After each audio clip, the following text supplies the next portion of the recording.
time like your time, and there ain't no time like my time, and there ain't no time like our time. Said no, honey, there ain't no time.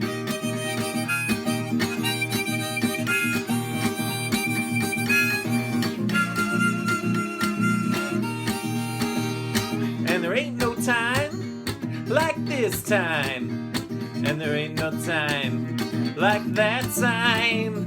See, there ain't no time like any old time. Say there ain't, oh honey, there ain't no time.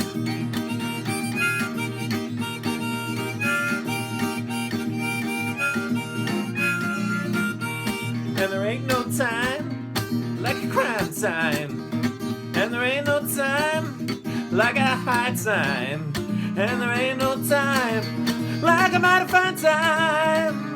Oh honey, there ain't no time.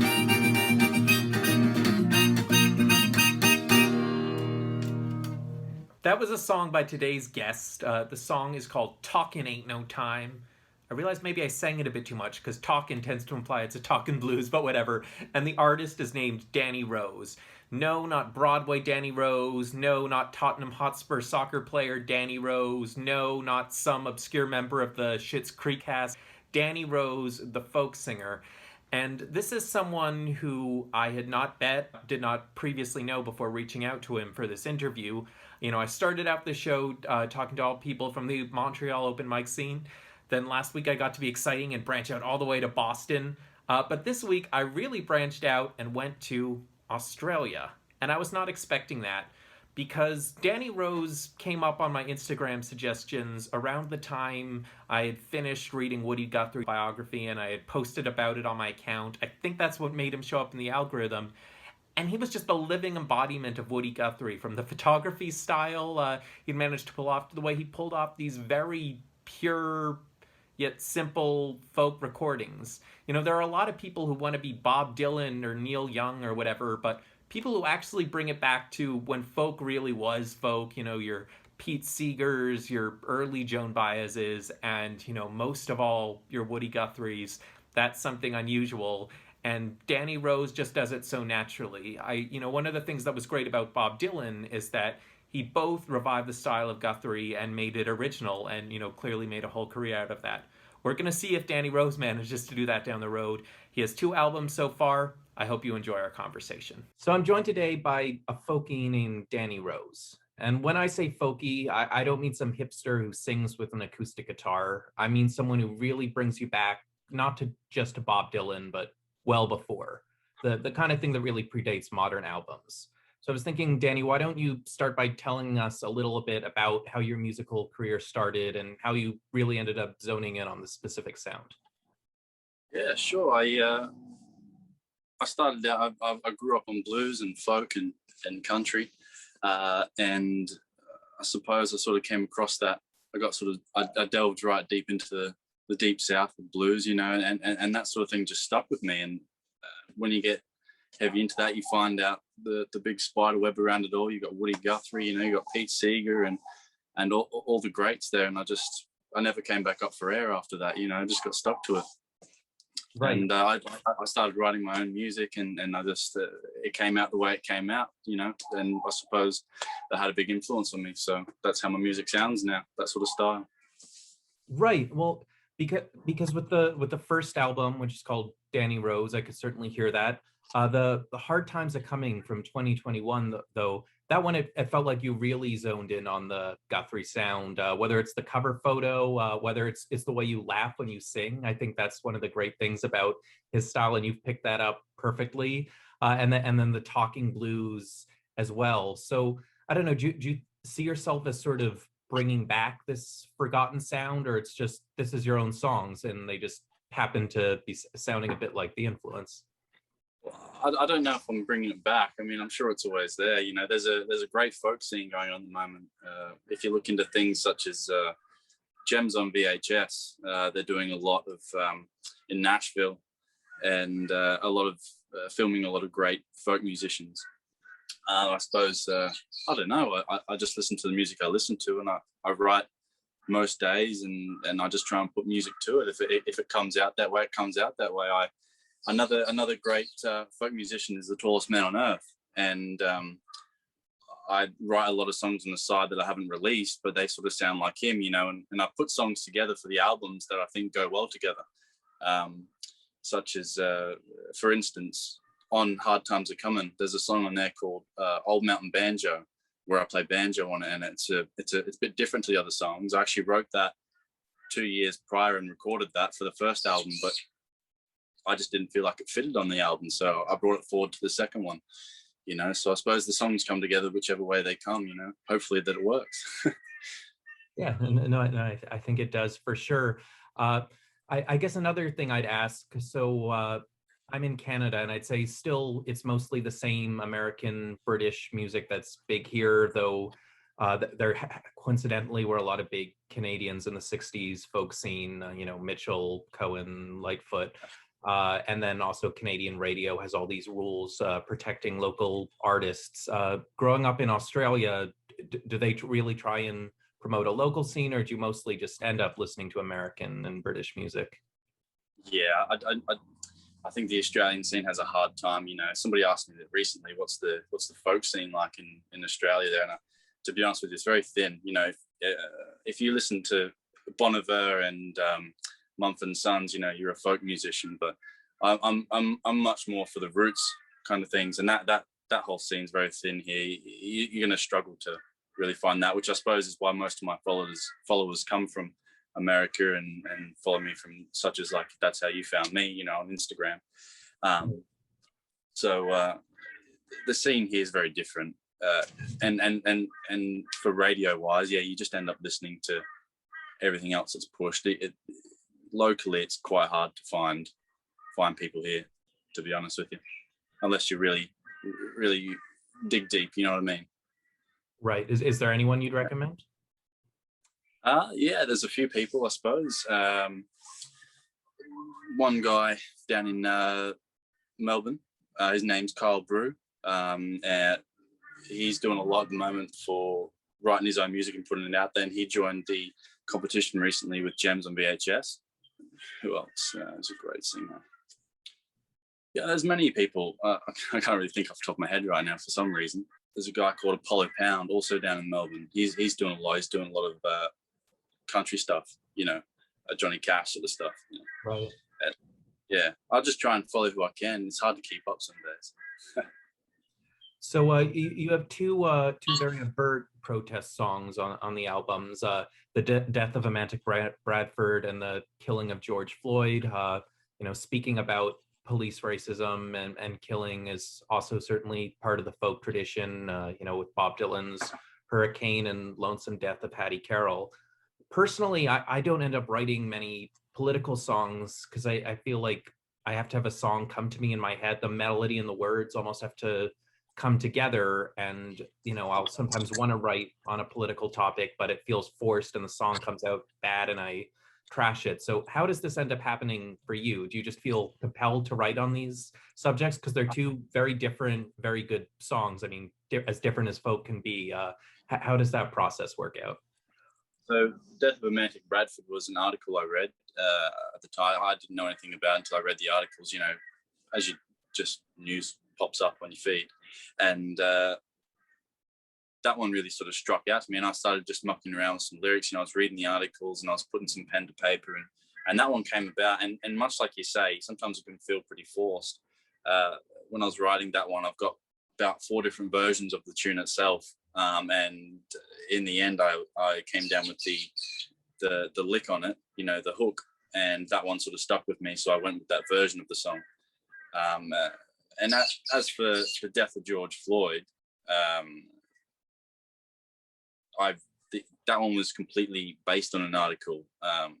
There was an article I read, and it had a headline and then the paragraph underneath, and they were almost like questions and answers. And I thought, gee, that's a neat way to write a song, you know. So I tried to do that as best I could, and hopefully it came out the way it came out. Hopefully, you know, you seem to like it. So I mean, that's good. Yeah. And I mean, there's certainly other political references, one-liners about fascists in various songs. Are there any other key political themes in your lyrics that you'd like to emphasize? And if you haven't done yet, is there anything you want to write a song about? Well, I suppose there's climate change in there, with hard times are coming. That's about climate change. I just tend to read news lines. If something comes to me, I try and write about it, even if I write a lot of poetry in my spare time, so a lot of these songs are coming from other words, and I mix and match and try and put, like I said, pen to paper and hope that something comes together with it. I don't sit down to specifically write about something unless it's on the brain at the time, and I try and come up with a subject and just try and write as much as I can about it, and I move on to another one, and hopefully if full circle comes around, I can finish that song. Right. Is your poetic writing very different than your songwriting? Like, do the poems usually evolve into lyrics, or do they have to be different things for you?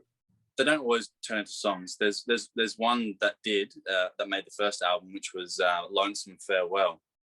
And if you read the lyrics of that, or if you listen to the lyrics of that, that's just a complete poem. It's about, it was quite dark actually. It's about a woman who commits suicide. Though it doesn't actually directly say that, as poetry normally has hidden meanings and things like that. That's what that's about. But no, my poetry is completely different all the time. I take different influences from different various places, Jack Kerouac and some of the stuff that Dylan's done, on his, because if you look at some of the back of Dylan's albums, they've got a lot of poetry on the back of there. So, you just take different from different people, different artists, you know what I mean? So yeah. It comes from same as the tunes, and if something strikes me, I think, gee, that sounds right, the poem, I might try and turn it into a song, but it doesn't always work out that way. Right. I'm curious what you think of Dylan's poetry. So I was just listening to Highway 61, and I opened it up and I tried reading what he'd written on the inside, and it would sound good for 3 words, and then I'd be like, what the heck is he talking about? What's your take on that? Oh, I think he's an incredible writer, to be honest. And such as I don't know if you've heard it. There's one talking about Guthrie, I suppose. There's one about Guthrie that he did on his. I think it's on a bootleg series where he performed it live. Farewell to Woody or something it's called, and Last Words to Woody Guthrie or something, and he just goes on for about 7 minutes, just a live poetry reading, and it's just one thing after another. I don't know how the man comes up with the words he comes up with. He's just. I think he's a brilliant writer. I really do. And there's no wonder he won an award for that. With the Nobel Prize for Literature. I think he's something else. And another great poet again is the tallest mountain on earth. I think if you were looking at his lyrics, there's no way you can ever come up with any meaning behind them. I think, but I'm sure that writing them, he's got his own little meanings behind each line, which I suppose is what makes them good poets. Right. Yeah. I think it was the Rolling Thunder documentary from a few years ago. There's a bit where Dylan complains that no one knows poetry anymore. And maybe that's just a generational difference. Maybe Dylan came around, and for all the younger people, all we listen to his songs. But I suppose you've stayed in touch with the spoken poetic tradition. Song hasn't ruined that for you. Yeah, and I love spoken poetry. I think it's great, and I suppose I can I'll give another shout out here. There's another folk singer. He's a blues singer actually. His name's Nat Myers, and you can find him on Instagram and YouTube. He's doing some spoken poetry at the moment and uploading it to his YouTube channel. And he takes a lot of great influences from other writers, and doing the spoken poetry is just fantastic. He does a great video with it, and it really goes well with the lyrics. I think it's powerful videos when people do that, and yeah, I suppose what goes around comes around. Sometimes there might be a bit of a break with poetry, but it'll come back around, and people will pop up and make a difference. So you just try and search for those people, I suppose. Right. We've been going through the same references again and again, so I'll just have to throw this one at you. Are you ever going to sell out and go electric? No. I don't think that's for me. I struggle enough as it is with the acoustic, trying to make it sound okay, you know. So I don't know if I could make a catchy tune with the electric. Right. No, well, it actually blows me away, like whether it's listening to Dylan or listening to you, it's just the one instrument, but it just records so crisply. I don't think, just anyone sitting in front of a computer with a guitar makes that sound. Just something about it, you get it right and it comes through sounding like it needs to sound. Thank you. I really appreciate that. It's pretty hard sometimes putting out your own stuff and hoping that someone out there might connect with someone. So I appreciate that. Thank you. Yeah. Do you have any other musical projects planned, whether it's topics you want to write about, or just, what are the visions for the future? I'm always working on more music. At the moment, I'm working on a song called Trailblazing. It's just a bit of nonsense. I suppose it's almost another talk and blues song, but it's a bit of a fun one, a bit more of a fast one. And I've got whole albums in the works. Like I say, I'm always writing, I'm always finishing songs. It's just getting around to recording them and putting them down. Right. Yeah. I know that one of the issues that Woody Guthrie had is he'd write so much, and they were often, just songs for causes, and then he'd forget them and never bother. But that's not a risk for you. Oh, I don't know. Sometimes I write a lot of tunes and then completely forget how they go. I tend to record them on my phone. On the way to work, I'll come up with a bit of a melody and try and just get it so I can look back at it later. And often I've got no idea what I'm talking about, to be honest. So hopefully it comes back around and I can get something to it. Right. Or someone leave your phone to someone else and they'll find it. Yeah. Who knows how that'll work in the future, when people don't have computers. Maybe, yeah. But anyway, Danny, I was wondering if you could share a song with us. Sure. I was thinking of doing Hurricane, because talking about Woody, I suppose that's sort of the style. So I might do that one if that's. The hurricanes are rolling in. You gotta batten down the hatches, lock your doors, bolt your floors, watch out for dirty fascists. Down the line, we'll be fine. Hurricanes are rolling by. Yoo-hoo-hoo.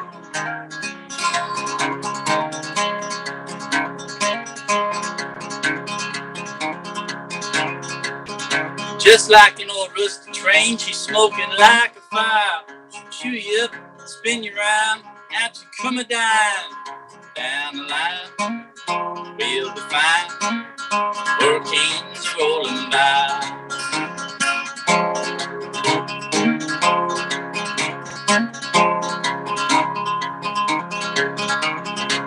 She's picking up speed, your glass goes smash, and then you lay down on your back. Up goes the floors, no more doors. That hurricane's a killer jack. Down the line, we'll be fine. Hurricanes are rolling by. Oh Lord.